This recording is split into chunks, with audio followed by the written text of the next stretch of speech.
Me fizeram uma pergunta sobre a bipolaridade e o transtorno narcisista. Então vamos lá.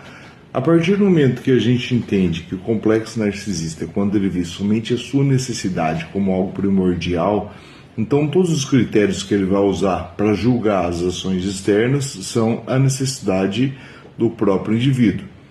Se ele tem um transtorno bipolar, é por causa da não aceitação de como o mundo deveria ser, de acordo com as regras que ele determina para julgar o que há externo a ele. Então a não aceitação vai fazer com que ele crie um conflito ou uma aceitação onde ele possa ter esse distúrbio de uma hora estar muito bem, outra hora estar mais para baixo, mais estressado, mais deprimido, pela não compreensão do fluxo do mundo, das necessidades alheias, daquilo que vai além da própria vontade.